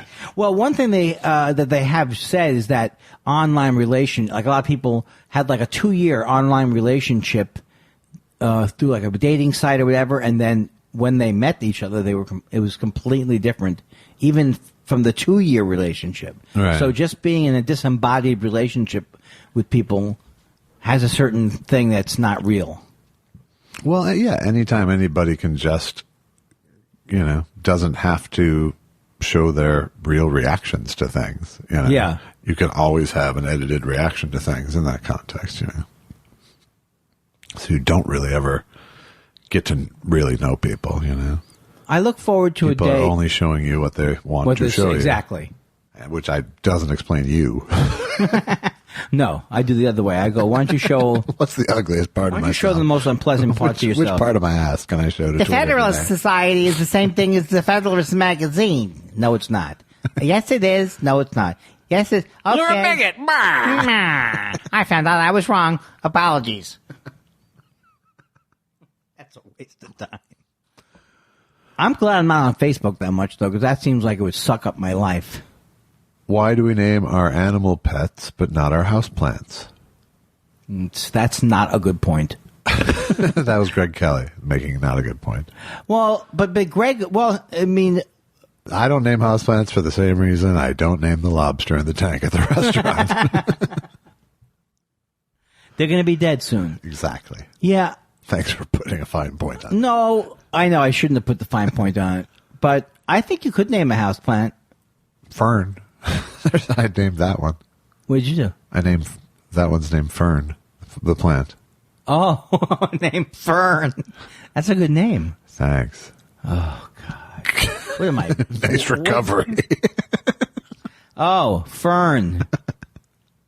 Stand by your man says, I changed my settings and realized you couldn't read my questions. Josh, you seem like a bad hombre that could make a mean salsa. Any go-to recipes? Andy, the Belushi joke kills with Boston stoners. Never take it out. I won't. He won't. I promise. I promise that. Will Andy do the same joke? Well, that don't mean my whole act is the same. Right. Not on my watch, he won't. I do not have a salsa recipe because I'm not that big a salsa fan because it comes down to cilantro issues. Cilantro, you don't want it? You don't need it. Like I could make a cilantro that I would like or a salsa. I could make a salsa that I would like, but I couldn't make a salsa that I could stand behind as legit salsa without cilantro. It would be, I see. Yeah. Sounds like you got a big problem. Mine would be onion, tomato, garlicky. Well, you're good at sauces. I'm saying. Obviously, I had nothing. I'm actually not that much of a sauce guy. Well, that's why you make it sous vide, so it's perfect. Exactly. You don't have sauce, so when so it's mostly spices. Shut up. Just tell me to shut up, okay? Shut up. Andy. Thanks. Sure. Good. Stand By Your Man also says, I was lucky enough to see Janine Garofalo in a small new room in town this weekend. She's so great and even started to take a new My Pillow Guy chunk for a walk before she went in another direction. Andy, Tucker Carlson, go. I'm interested. Who is this? Stand By Your Man. And where is Stand By Your Man living? I don't know. Let's take a look. Doesn't say. I want to be in that small room. Sounds like a room I should play.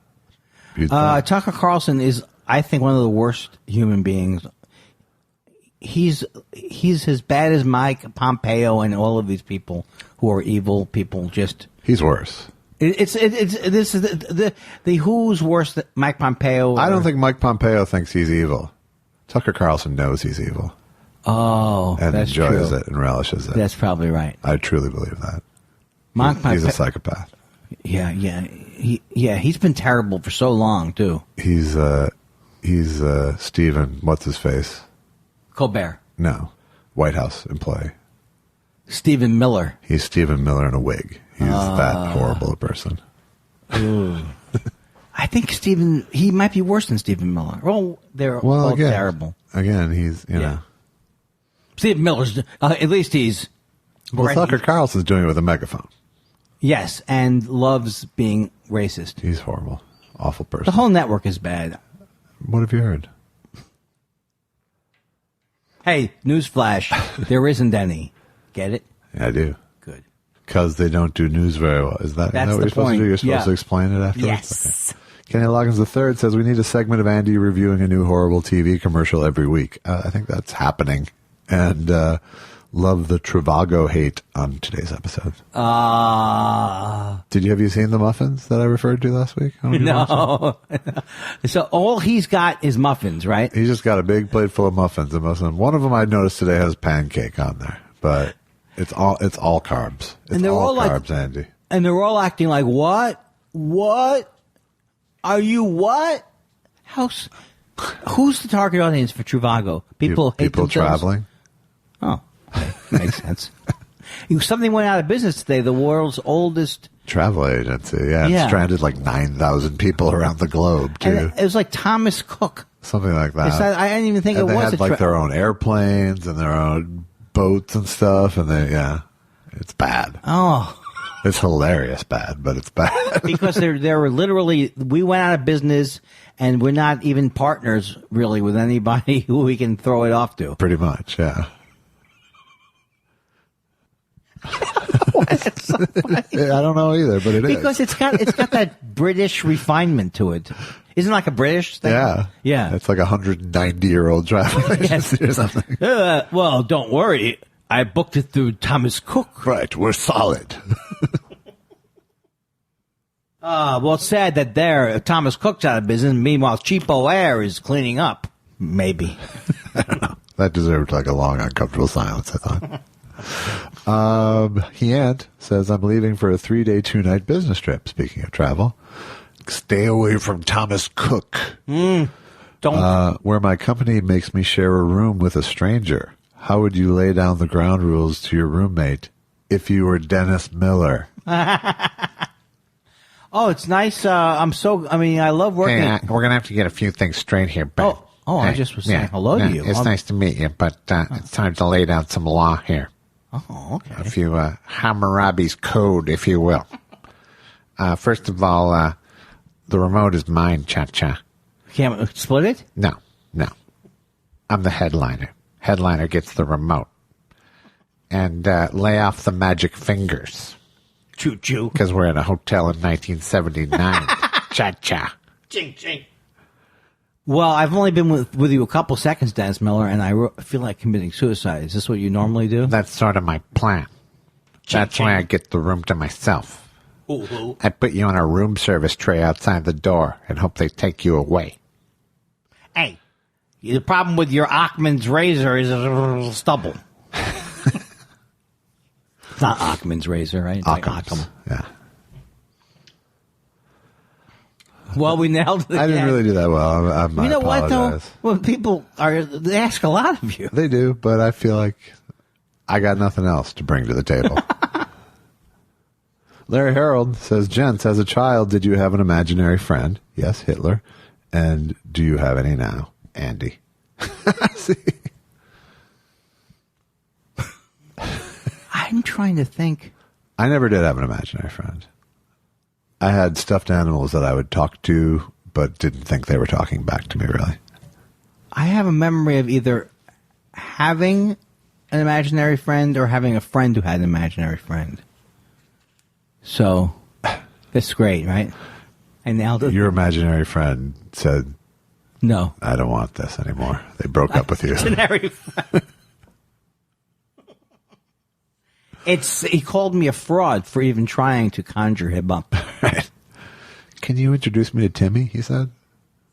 Do you think, is imaginary friends something that many children go through? I think so, yeah. Wow. Stupid. That's what I would say to myself. I'm stupid. Now I have an imaginary agent. Will Pfeiffer says, did either of you get a chance to watch Ken Burns' country music series on PBS? Given all the music doc talk lately, I think you'd love this. I have been watching each one, actually. Oh, how has it been? It's been fun. It's good. Yeah. You know, I get burnt out on his style. I really do too, but he brings the goods a lot. well, it's all interesting and it's all stuff that And I love country music, so. I don't love country music, but I love music. But you love old Hank Williams and stuff like that. I do, yeah.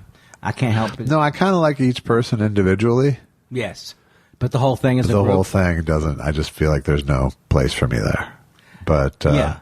but I do. But it's a good. It's worth watching. I mean, it's better than most of his, I would say, in terms of sailing along and Right, and right. because it's all people you've sort of heard of, it keeps you in. But Do they get to listen? I don't.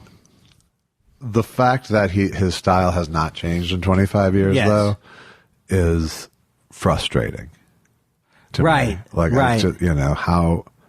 At some point, are you still good at this if you're doing it like that? You know what I mean? Well, he has big It's like if research you teams haven't and- brought anything new to the table in terms of just the art side Right. of the ledger.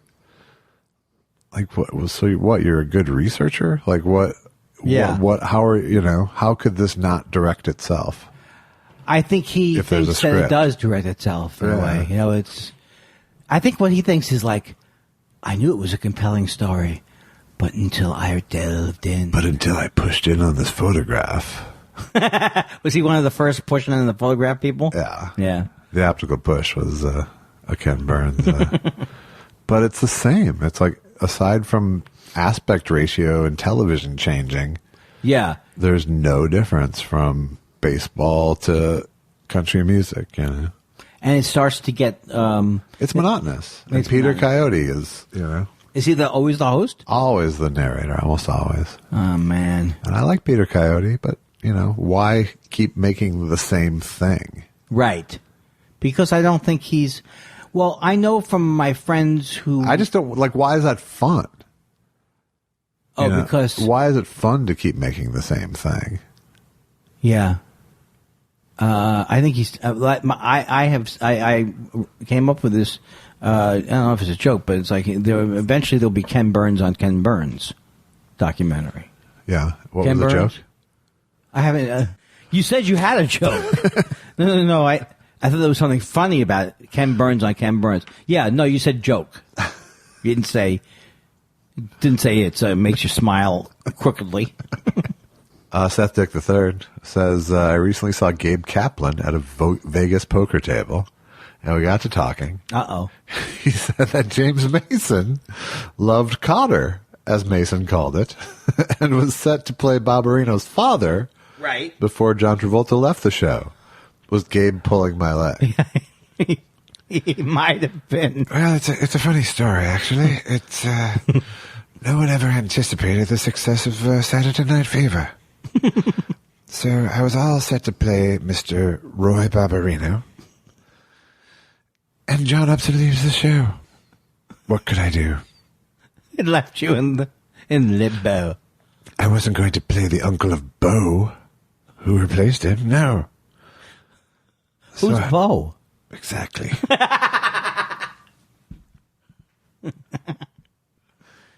Well, I don't see if I had to take over and beat James Mason, I couldn't do it. Hell, one person I do, the only voice I do really good. Bobby. 80 Morgan says, listened to episode 124 late and was asleep by the time my letter came up, dreaming I was in the dock of a courtroom with Josh as judge. When my joke hit the floor with a thud, Andy heckled, I can't do nothing with that, and I knew I was going to the chair. Wow. Did he incorporate it into his dream? Apparently. Oh, Apparently so. man. I always say if you go to sleep listening to this podcast, you'll wake up refreshed. I don't know. I wish there was do you often wish for me that there was a way I could prevent saying it before I say it? I do. I don't. No, I like to just hear it and then choose to edit it out. Perush is back to ask Perush. What plans for the Rosh Hashanah show? And he spelled Rosh Hashanah as if it was an Indian word. Really. One word, Rosh Hashanah. Is that what he did? He did, yeah. I don't know, and, Perush, you can look these things up. Yeah, Perush. Come on. Come on, Perush. You don't have respect for the Jews to look it up? Plans for the Rosh Hashanah show? Oh. Of course. It's Apples and Honey in the morning. I'm Jerry Apples, and it's Tommy Honey, and we're here on the big 99.5 morning show. This one goes out. This one, Happy New Year to my Jew. Goes out to... Oh, God. Happy 5779 to all the Yids of the crowd. Hey, this year, don't rush your Hashanah, all right? Take your time. You can always repent for that next week. Perush, Rosh Hashanah is like every other Jewish holiday. And he knows nothing about it. I don't know anything about it. It takes you a second to remember what it's about, and then you've forgotten everything. It's Happy New Year, I think, right? Yes. Well, literally means head of the year. Oh. Rosh, head, yeah. Hashanah, year, the year. And then Yom Kippur always follows it. Because Yes. why should you feel up? You have to atone. Yeah, I understand. I went to Hebrew school. A lot.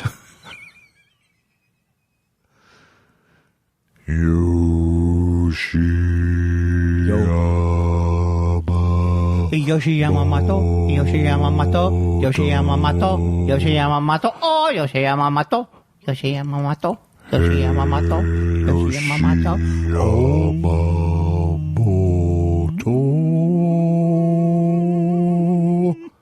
I hope Mama Kindler is doing better. Andy, did you go cold turkey from weed while you were away? I didn't because I brought some edibles on the plane with me. You what? And because I was bringing it to a chemotherapy patient. What? Shut up. Oh, and no, and I did have some edibles, and then I was supplied with some pot. And it really helped. Supplies. It really helped, though, because I was very... seeing anybody in the hospital is no fun. Especially my mother. Yeah. Seeing any family member in anything other than their suit. Let's do some letters. Let's get some emails. Oh, that's right. Why do I say it like I knew you were going to do that? I had no idea what it you was were going to exciting do. that you got excited like that. Don Carpenter writes in and says, I'm on test show 40. Well, welcome to the future. So I'm still in catch-up mode. Andy says he keeps forgetting to promote his upcoming shows, so I went to his website. What the fuck? It looks like a splash page for a funeral home. Andy wearing a toque looking at something. It looks more like an album cover for his band Moody Jews. Andy always brings the funny, so let his website reflect that. Your true podcast friend, Don. Don, I hear what you're saying. It was at one point it was a wonderful website. It's just the fact that it doesn't change, and I need to. I don't know what I need. I've put all my bagels in the Twitter bucket. Oh, Do you have a Josh? Does your website? I don't really have a website right now. Neither do I. I have one, but I don't even list it anymore. I like the way the website look. I just would have liked to have changed it at some point. It's just very busy. Very busy. Michael Cusinelli writes in to say, if you're going to watch a dead doc, these are better than the sprawling Amazon one, and he recommends the other one on Netflix, which I've seen part of. Oh, I didn't know there were two. And Grateful Dog, which I've never I'll write heard that down. of. Wait a second. What was the one I watched? On Amazon, maybe? The one on Netflix is the other one, which is the Bob Weir. Oh, it's about Bob Weir? Yeah. That's not a Grateful Dead documentary then. If it's about Bob Weir, it's about him. I love Bob Weir. Don't get me, same birthday. I don't know. I hope I never do anything where I have to testify. It sounds like I'm guilty. It does. It was sprawling, the Amazon one. I'll agree with that. Michael Cusinelli also says, Andy getting that sweet Dropbox money. I'm glad to see my $10 a month going to something good. Is that what he pays? For Dropbox, probably. That's right, yeah. That's what they paid me, $10. I got a good deal on. I don't even understand that it's Dropbox and the New York Times. I don't understand the partnership there.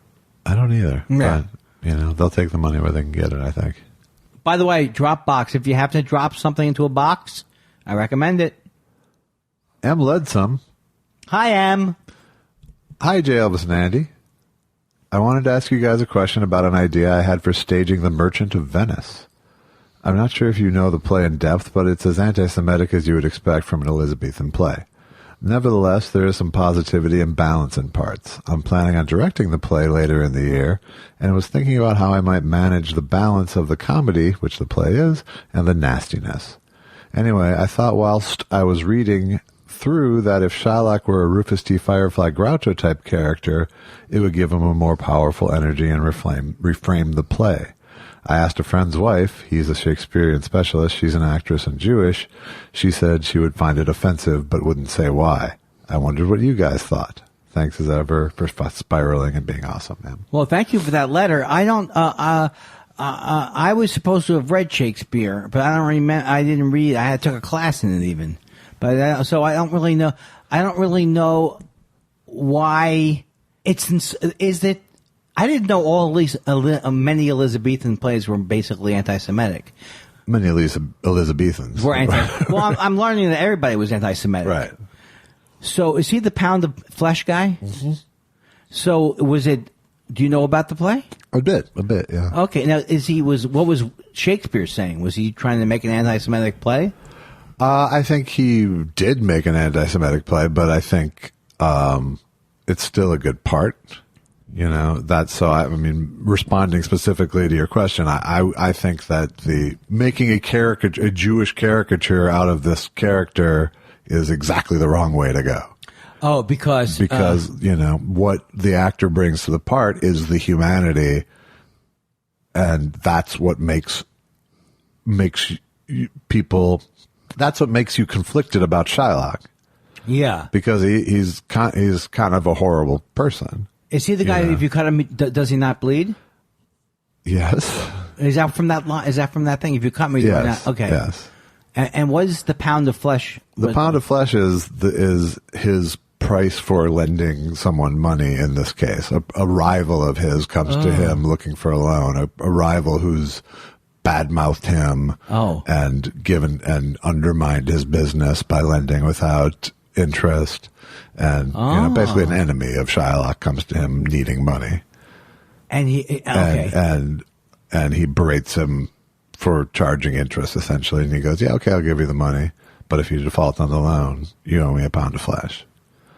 And then it goes to trial. The last act of the play is basically this trial where that speech takes place and where they sort of trick Shylock out of his money by going, you said a pound of flesh, but you didn't say anything about blood. So if you can get a pound of flesh out without any blood, you can check. And then they basically, I mean, it gets really anti-Semitic at the end where it's like it flips around on him where he's going to lose all of his money. They're going to take him away and he's sentenced to death.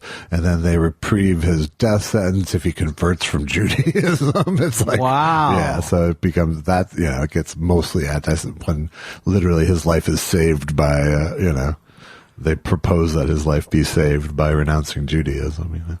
Well, so when M is saying like Groucho, I don't think of Groucho as necessarily Jewish, but he was. Yeah, I didn't think of his delivery as Jewish, but if he is like bada bada bada, you're going to think Jewish. Is it funny? Comedy when you're talking about Shakespeare, not laugh funny. Right. It's more as opposed to a tragedy or a history, Yeah. But, yes, it's meant to be funny, I think. Right. But it's not jokety. It's going to be a hard play for her to do.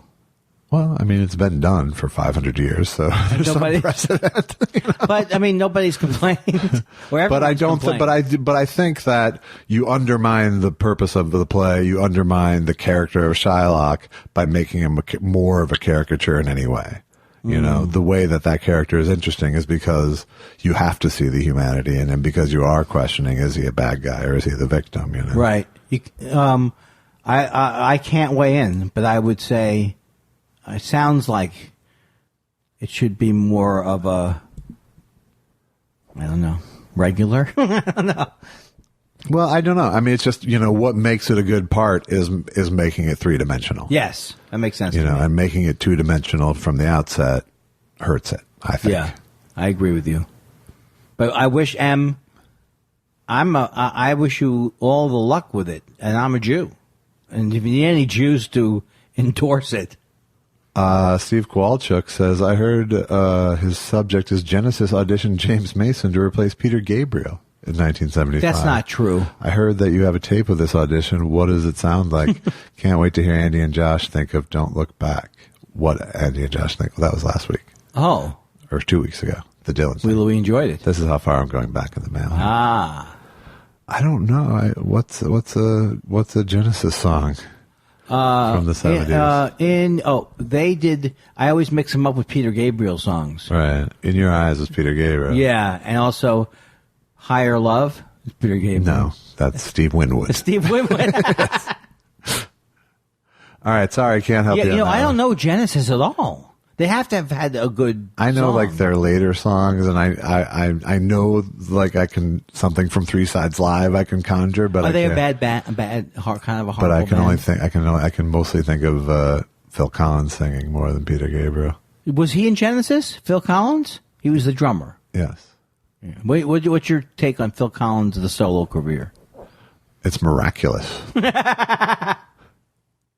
It's like Ringo. If Ringo, it's miraculous that he had it, right? Right. But he could have been a great drummer. Bill St. John says, hi, guys. On the remote chance nobody's mentioned it yet, it was Strother Martin, not Sterling Hayden. I had a roommate who was really liked Cool Hand Luke. I made the mistake of saying Sterling Hayden, and you went, yes, it was Sterling Hayden. So I fished you in. And I was a huge Cool Hand Luke fan. Love your show. We'll buy you a coffee. And in case you keep track of these things, I'm able to download you via Stitcher here in Lkhot, Inner Mongolia, China. Wow. My wife is from here, and we're visiting her sick mom.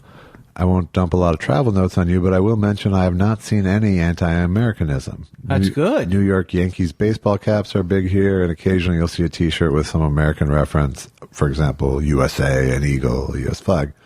A poster outside a small kindergarten shows 3 inspirational portraits, Thomas Edison, Neil Armstrong, and Barack Obama. Oh. Though I can't eat it anymore, cholesterol, they make the world's best beef jerky here. Unpackaged hand-sized chunks that you just yank out of a bin with tongs. I'd send you some samples, but I don't think it's possible.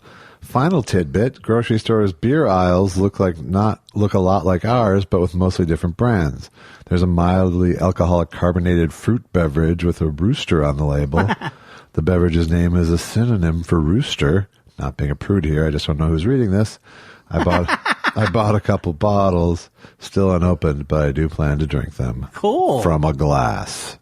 I like these kind of. This is a travel report. Waiting for every Monday. Your fan, Bill St. John. That is a wonderful situation, and I can't wait for my Stitcher residuals. Leo Vartarella says, sitting at work, I just spat up my water laughing at Josh's David Simon impression. You douche-drinking fuck-mook. I think I heard a Lolita outtake where James Mason said the same thing to Peter Sellers. Always, thank you for the laughs. Why, you douche-drinking fuck-mook. I love David Simon's anger. Oh, my God, it's so good. Kevin says, Dear Thought Spiral, I always put off deciding on a Halloween costume until it's too late, so every year I just stay in. Do you have any costume suggestions that will make me the life of the party this year? Blackface. Totally go in blackface. It's the funniest. And then tell people you're going as Trudeau. Yes. I'm going to tell you something.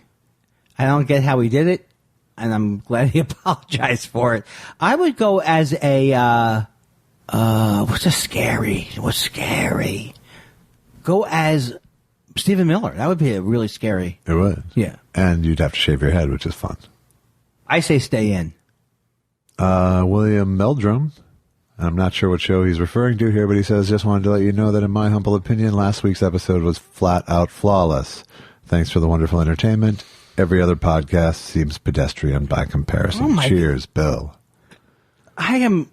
It's hard to not get in. Excuse me. All right. Yeah, I'm okay. It's hard not to be happy when you get. The thing is, when I get the feedback from the podcast, I don't have the same pressure. I feel like feedback from comedy. I mean, I really like it a lot. I mean, because it makes me. I don't know. Just can you replace me with somebody? Well, the nice thing about this is you can't necessarily fail because I'm not trying. Well, no, we don't have a standard. Yeah, I mean, you didn't prepare. Right. You know, so you can't be. You know. Yes. You know, it's over before you know that you've let everyone down. Which was very similar to my wedding night. Patrick Braszewski, I'm going to say. I wonder if Andy will be offended by the new slogan I thought of. Thought Spiral, come for Andy Kindler, stay for J. Elvis Weinstein. I like that. This is a long one. Okay, it's up to you. All right, let me see how it goes. James Cinemera says, and the reason I think I was drawn to it is the subject, which is Josh nails it. Josh, I don't know how you managed to completely understand what Woodstock really was when you were not only too young to have been there, but too young to have even extant memories as it was happening. I was there. You seem to be the only person I have ever heard who was not sucked in by the album and movie and bought into the whole mythology. It was a disaster, and it was damn near a miracle hundreds, if not thousands, didn't perish in their stoned-out delusions. I would prefer to make this short and less for you to read, but my experience at Woodstock was not that movie. Putting aside the nightmare of actually getting to the site, which was changed in the last hours to that field, the promoters did not care about the people coming to the event or the artists that got to show up. It was all about getting that footage for the film. If you somehow got near the stage, you could hear the musicians' sound from the amps on the stage, but if you were back where I was, you only heard what came out of that crappy PA system. And in 1969, they sucked. And what you saw without the giant monitors they have today, Richie Havens looked like a raisin. And there was something in the movie it doesn't show about Richie, who was the first performer, and after had been through hours of hell getting there and sitting there on the ground for hours waiting for it to start, he played for 3 hours. They had nothing ready or an act to follow him, and he ran out of songs in about 45 minutes and started making up songs. They all sounded exactly the same, and I thought I was going to blow my brains out. When you read a full list of who performed over the 3 days, we got the hell out of there after the first day when it started to rain. There are a lot of acts on there that no one has ever heard of to this day.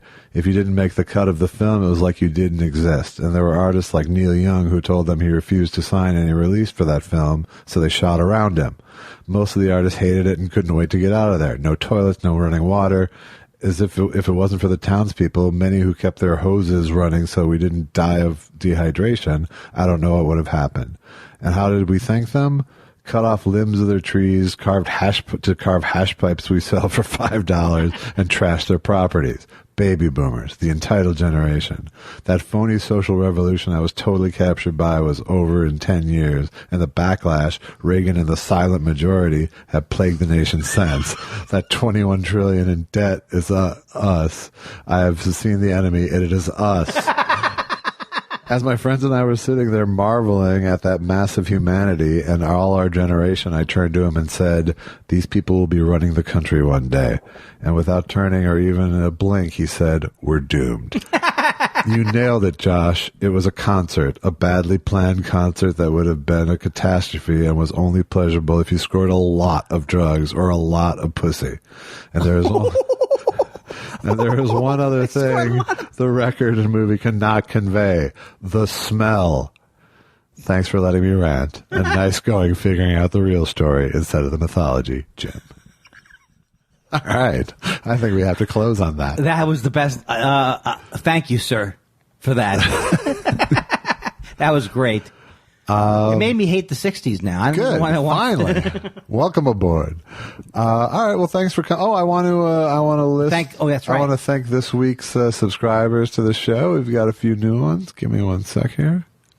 All right. I want to thank our new subscribers, Matthew Mitchell, Heath Gardner, who took a couple tries to do it. Thanks, Heath. Seth Dobson, Ben A., and John Solomon, all new subscribers. Solomon. John Solomon's on board. John Solomon, I've known him for a long time. Well, he's a better friend than you thought. I'm not such a good friend because I'm supposed to read. Thank you all for subscribing. Thank you all for your one-time donations. I've been trying to, there's some glitch on my end here with putting thank you notes up. I was trying to do it and it wouldn't let me post. So if you've been unthanked on that site, on buymeacoffee.com/thoughtspiral, I'm trying. But okay. let me thank you here. We really, truly appreciate it. It's a wonderful thing. That's buymeacoffee.com/thoughtspiral. But Go if you don't want to drop any money and you want to help us still, go to iTunes. Leave us a great rating and a great review. We're not about the money yet. We're not about the money yet, exactly. Do you have anything coming up? I have no idea. I'm going somewhere or I'll be here. Well, I'll repeat next month in New York, October 19th. Is the premiere? At the premiere of The Fiddling Horse. The world premiere. Yes, the world premiere at the Chelsea Film Festival. Tickets are available now at their website. And I think we're done. Thank you, Josh, Elvis, Weinstein. Thank you, Andy, David, Kindler, rotten, dirty, swindler. In the morning.